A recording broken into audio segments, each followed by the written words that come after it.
So, let's get started on the Paladin review. We're actually going to start out doing the hero power of Paladin first, so let's show you guys that one. Cost 2 mana, Reinforce, you summon a 1/1 Silverhand Recruit. I can show you guys what that looks like. Look right below me. If you look right here, pow, that's what he looks like. Yep, just a little 1/1. It is noteworthy that the mana cost says it is 1. This is because since there are certain cards that return creatures to a person's hand, if anything returns the Silverhand Recruit to your hand, it does cost just 1 mana to play again. So, yeah, that's that. Now let's get into the actual cards. To start out, anything I'm missing? No. Okay. Starting out, Light's Justice. It is a weapon, costs 1 mana, has 1 attack, 4 durability. It is very rarely used because it is such a weak weapon. The attack is going to deal with literally nothing but 1 health creatures, and on top of that, since it's a weapon, even though it's durable, you're going to be smacking everything you try to deal with using your face, so you're going to take damage from everything you kill using this weapon. That's, not a good deal for such a, well, low attack weapon. Yeah. Blessing of Might, costs 1 mana, give a minion +3 attack. This can be useful, especially in like Paladin aggro decks, because most, you know, it's a really cheap way to give 3 attack to a minion, and you can use it to trade, to help that minion trade better, or to deal a lot of damage to the face. On the other hand, this does not buff the minion's health in any way. So, yeah, most of the minions you'll end up giving this to will have low health and be pretty easy to deal with. So for that reason, usually, unless it's an aggro paladin, paladins won't run this card. Because, yeah. Next up, Blessing of Wisdom. Costs 1 mana. When choose a minion, this means any, it could be your opponent's, it could be your own. Whenever it attacks, draw a card.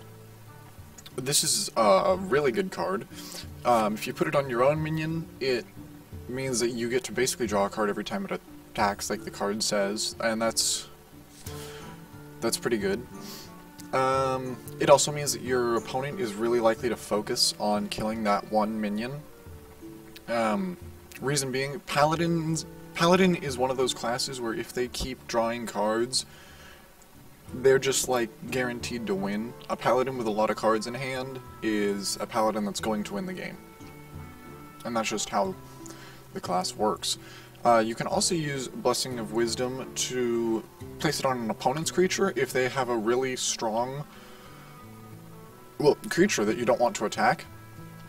And that way they have incentive not to attack with it, because if they attack, you get a card out of it. And they don't want to, you know, kill their own minion just to get rid of Blessing of Wisdom. So it can be really effective to kind of block people from attacking with strong minions. So it's pretty versatile, and yeah, it's just a really good Paladin card. Next up, Eye for an Eye, costs 1 mana, it's a secret. Note, all Paladin secrets cost 1 mana. When your hero takes damage, deal that much damage to the enemy hero.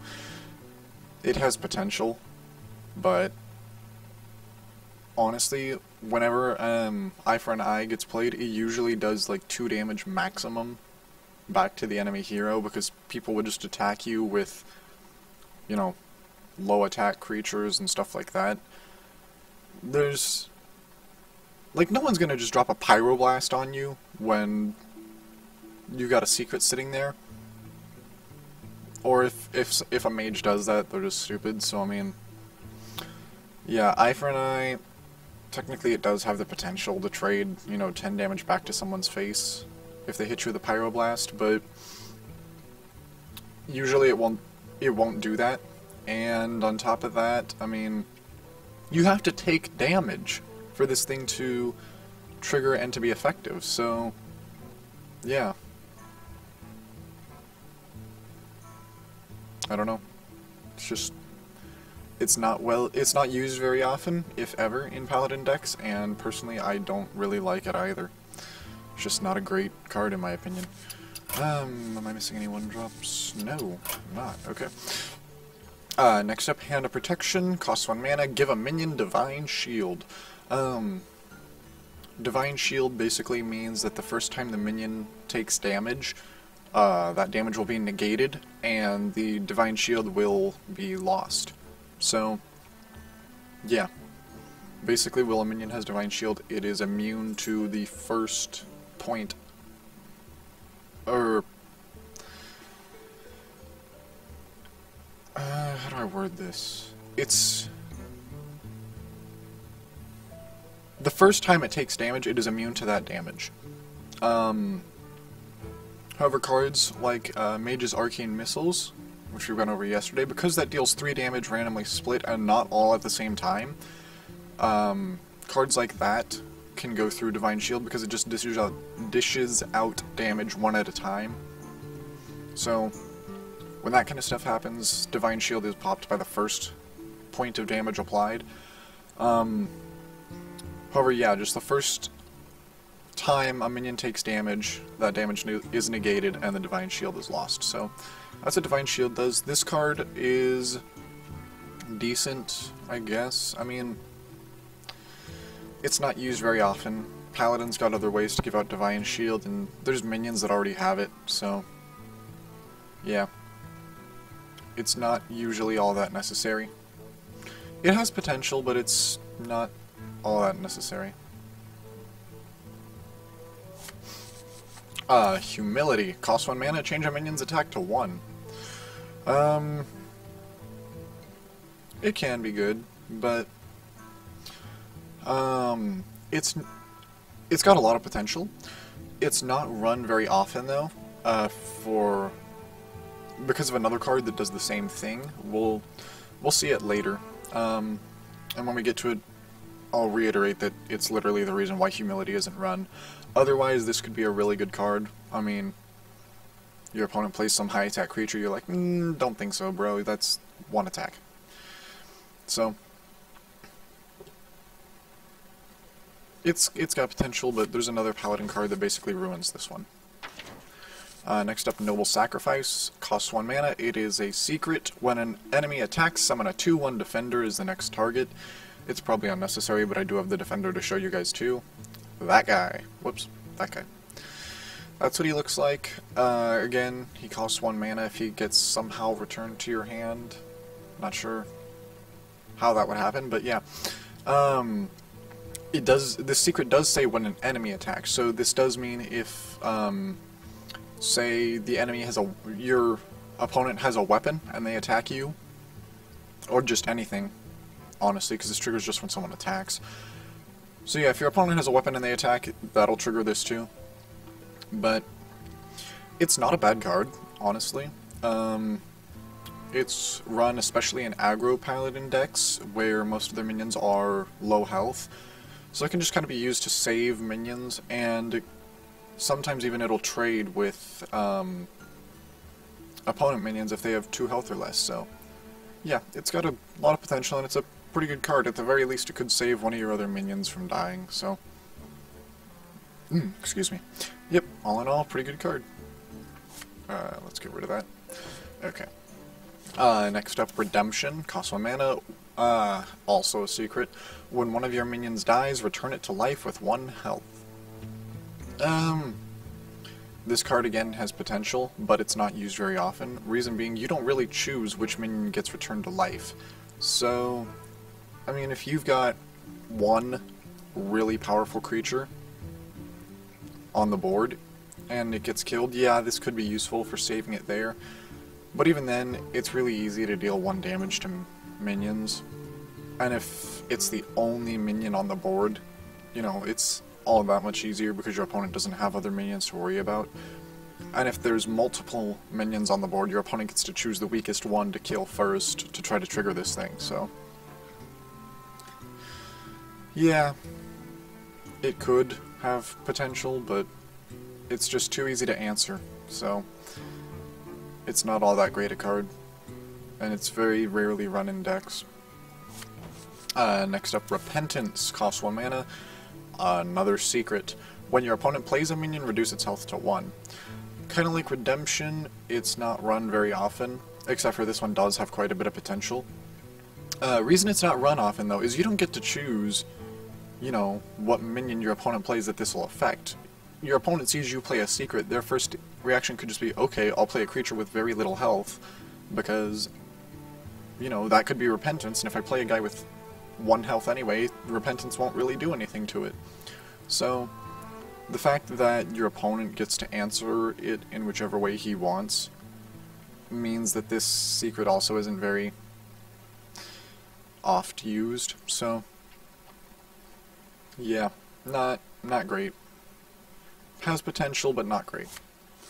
And again, yeah, didn't miss any 1-drops. So, next step, cost 2 mana, Equality. Change the health of all minions to 1. This means, like it said, all minions, even your own. This card has plenty of potential. Sometimes it can be comboed with, if your board is like full of Silverhand Recruits, say, these little dinks from the hero power. Yeah, that guy. If your board is full of those and your opponent's got a lot of minions on the field, Equality can be pretty useful, so you can just use all those little recruits to trade. Another combo, and we will touch on this card early, just because this combo is so powerful, is if you get a card called Wild Pyromancer. You guys have probably seen me use it. It is a 2-drop 3/2. After you cast a spell, deal 1 damage to all minions. You combo this card with Equality, which changes the health of all minions to 1. It's basically a board wipe of everything. Like, it doesn't matter what your opponent has, the board is gone. Except for Divine Shield. Divine Shield could save a minion from that. But aside from that, it's a just guaranteed board wipe. And anything that does survive via Divine Shield is at 1 health anyway. I mean, there's plenty of ways to deal 1 damage. So yeah, that's one of Paladin's really crazy combos, is Equality Pyromancer, because, you know, 4 mana and the whole board is literally destroyed. It's crazy. Next up, Holy Light. Cost 2 mana, restore 6 health. Seems pretty crazy, right? Like almost a reverse Fireball. Except for it only costs half as much.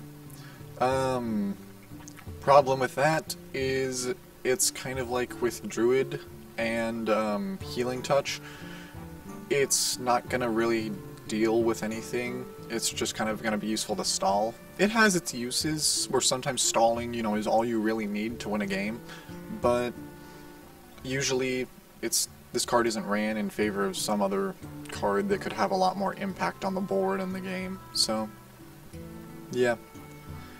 It can be useful, but since its primary task is to stall, it's not ran often. Most people don't like playing decks that just stall out forever. Next up, Argent Protector. This is the reason why Hand of Protection is not ran. It is a 2-drop 2/2 Battle Cry. Give a friendly minion Divine Shield. So it's basically Hand of Protection and a 2/2 for 2 mana. I mean, that's really good. And there's absolutely no reason to run Hand of Protection instead of this. So there you go. Yeah, one of Paladin's best minions. Actually, all of Paladin's minions are pretty great, but yeah, really good minion, run in a lot of decks, aggro or otherwise, because it's just so versatile. You can save big minions with it, you can save small minions with it, just whatever. I mean, it's versatile, it's great. 2-drops, missing any? Nope. We are going into 3-drops anyway, so might as well start with this. 3 mana, Sword of Justice. It is a 1/5 weapon. This would seem bad, kind of like the, what was it earlier? Light's Justice, that's what it is. Would seem bad, except for if it weren't for its text. Whenever you summon a minion, give it +1/+1, and this weapon loses 1 durability. That's crazy, because, I mean, you're buffing up minions. Like, you could summon a 1/1 and boom, it's a 2/2. You summon a Yeti, that's a 4/5, suddenly it's a 5/6. That's a much bigger threat. Yeah. That text is just really good.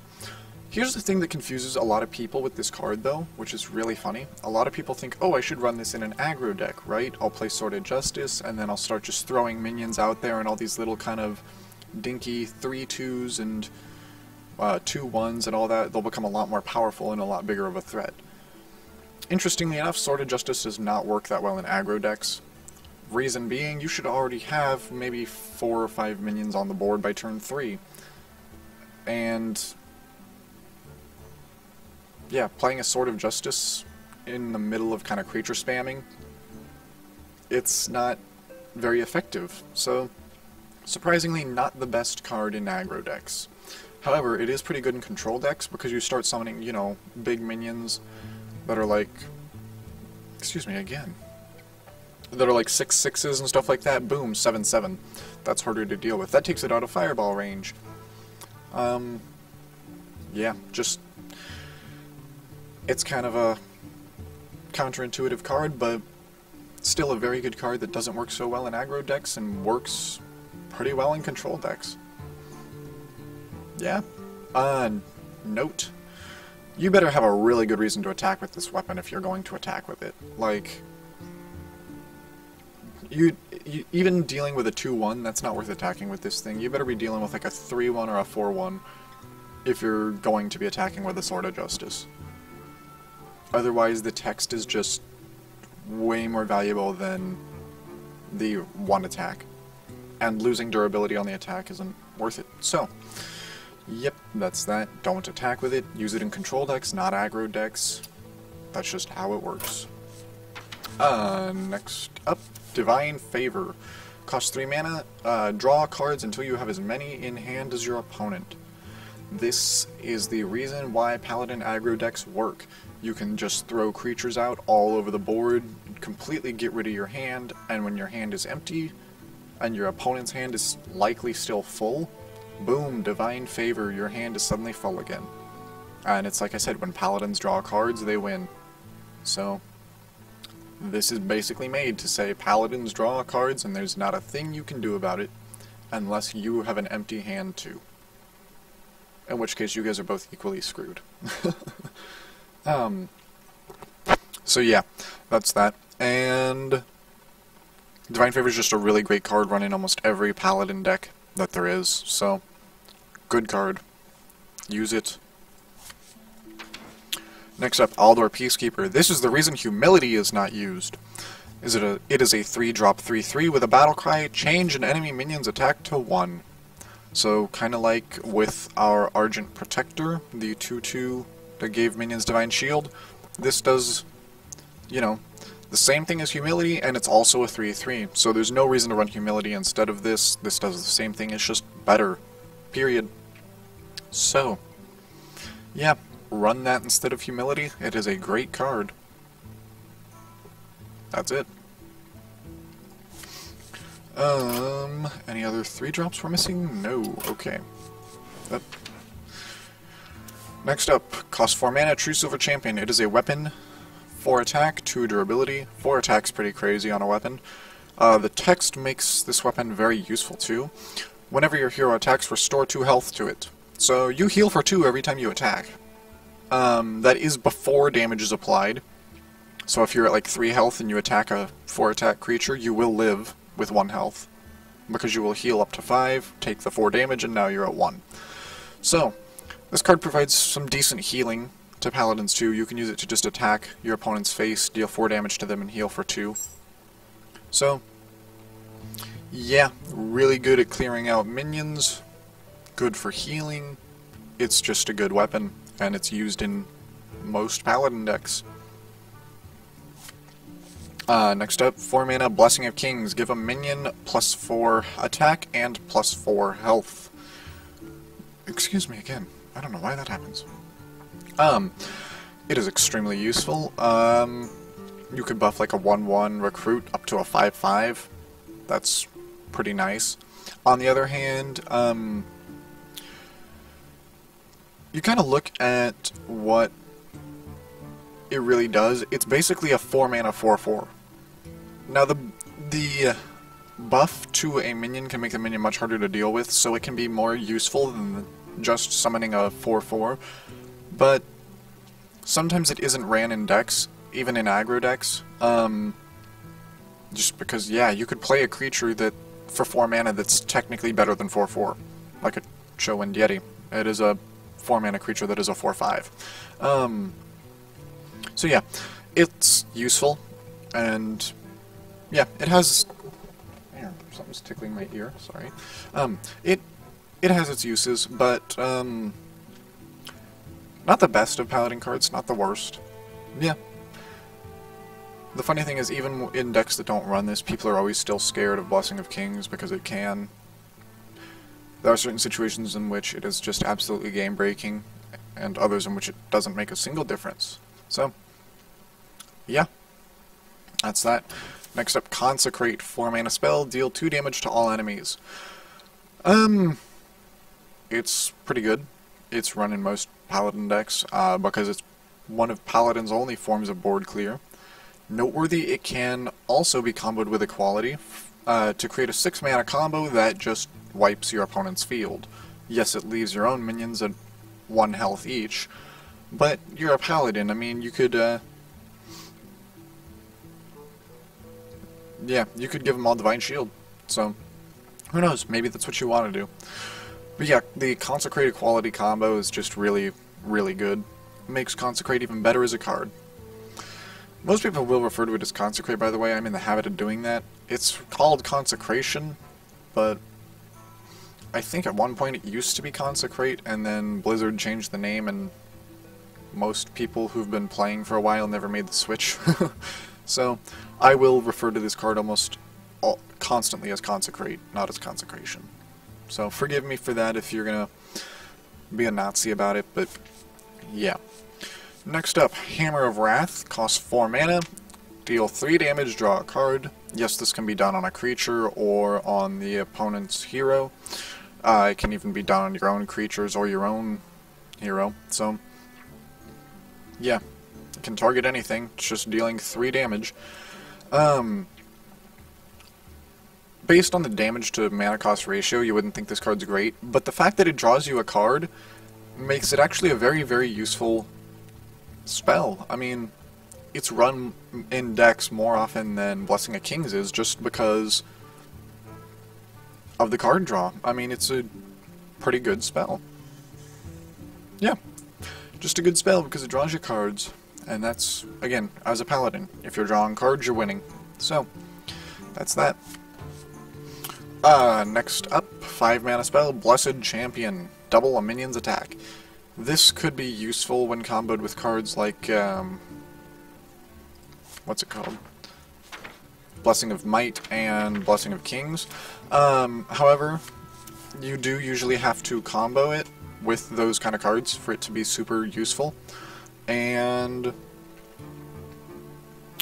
yeah, usually by the time you can use this, you're not going to have a ton of minions with more than like 5 attack. So at most, maybe you can double a minion's attack up to 10, if you're lucky. Eh. And on top of that, it's kind of like with Blessing of Might. It doesn't help the creature's health. So I mean, even if suddenly you've got a creature that's like, you know, say you do happen to get a creature up to 10 attack, and it's got like 4 health, you've got a 10-4. That's not hard to deal with for almost any deck. I mean, you look at Mage Fireball, you look at Hunter, well, okay, for Hunter that's a problem, but Hunter's just got problems dealing with the board in general. I mean, their answer would likely be Explosive Trap, or Freezing Trap, or Misdirection, something like that. Or just to laugh at the fact that you spent your turn 5 buffing a single minion and then just completely Zerg rush your face down. Druids, you got Swipe. Yeah. I mean, it could be useful, but the minion that you buff is still just as easy to destroy as it was before. So for that reason, it's not used very often. So, yeah. Holy Wrath, costs 5 mana. Draw a card and deal damage equal to its cost. Usually, this will not be ran in decks. However, it does have more damage potential than literally any spell in the game.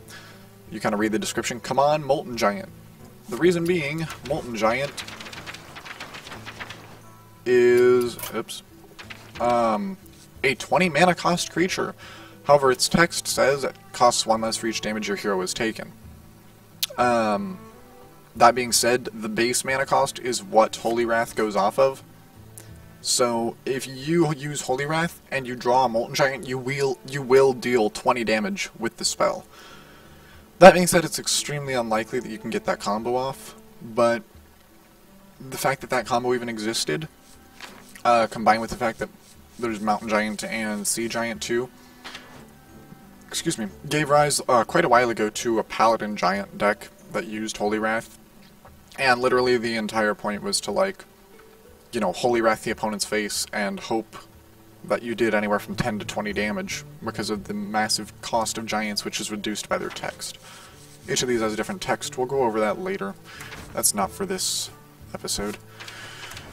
Or installment, or whatever you want to call it. On top of that, Holy Wrath can be good because it just draws you a card. And, you know, we've said when you're a Paladin, as long as you're drawing cards, you're winning. That being said, usually this card won't deal more than like 3 or 4 damage. That's about the average. So, you know, on average, it's just a Hammer of Wrath that costs 1 more mana. So it's not run very often, especially in aggro decks, which are just full of low-cost creatures. So, yeah. It's got potential.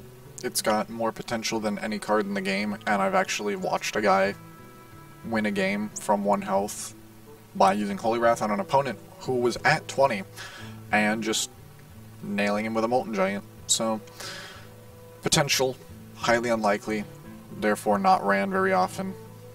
But the troll value is enormous. What's next? Oops. Too far. Next up, 6 mana spell, Avenging Wrath. Deal 8 damage randomly split among enemy characters. Just like with Arcane Missiles, this will do this 1 damage at a time. So, you know, cards with Divine Shield, it's not like they're going to block all damage they're taking, they're just going to block 1 damage with that shield. It's a pretty good card, you know, 6 mana for 8 damage. Unfortunately, you can't control where it goes, but it's 8 damage. I mean, you can't really complain about that. So, pretty good Paladin spell, run in quite a few different decks. Also, really good combo with Equality, because if all your opponent's minions are now down to 1 health, all you need to do is hit them with 1 of Avenging Wrath's 8 bolts, and they die. So, there you go, another card to combo with Equality. Next up, Guardian of Kings, 7 mana creature, 5/6. Not amazing stats for his mana cost, but the battle cry of restore 6 health to your hero, not bad. I mean, it becomes a lot more useful because, yes, it can stall, but it doesn't only stall, it also puts a 5/6 creature on the board, so it does change the board state, which means its stalling aspect is actually quite useful. So, good creature. Really good creature. Next up, Lay on Hands, 8 mana spell. Restore 8 health and draw 3 cards. That's really good. Yes, it stalls, but again, it does something more than that. It draws you 3 cards, and as a Paladin, if you are drawing cards, you are winning. So, not only does it stall out a little bit, but it gives you 3 minutes to try to answer whatever predicament you're in. So, yeah, instantly has a value of 3 to 1, plus restoring 8 health. Just a great card. Absolutely great card. Yep, too far again. Lastly, Paladin's legendary creature. 8 mana, Tyrian Fjordring. Pretty sure I pronounced that wrong. It might just be Fordring. Oh well. He is a 6/6 with Divine Shield and Taunt. Additionally, his Death Rattle, when he is killed, equip a 5/3 Ashbringer. That is Ashbringer, right there. It is a weapon, 5 attack, 3 durability. Actually, I think of all weapons in the game, it has the most damage potential. I suppose Gore Howl, it's a warrior card. That would be the other exception, but that would only be in the case of minions. I'm not going to go over Gore Howl, we'll do that with warrior cards. If I remember, we'll compare them. But for dealing damage directly to someone's face, Ashbringer is uncontestedly the highest damage potential weapon in the game. And that's, you know, a card that you get once your opponent's finally dealt with a 6/6 with Divine Shield and Taunt. So, Tyrion's a freaking amazing legendary card. Because even if your opponent finally answers it, boom, now they've got another weapon to answer. So at the very least, this card will draw 2 answers to 1 card. At worst. That's amazing. Period. So, yeah, that's Warrior's unique legendary card. He is absolutely amazing. Say goodbye to Ashbringer. Goodbye, Ashbringer. It's gone. We answered it. Ooze OP. If you don't know what Ooze is, we'll touch on that when we finally get to the all minions. I don't know why you're not playing the game though and just watching me. I can't imagine these card reviews are incredibly fun to watch. But that's Paladin cards for the day. So, yeah.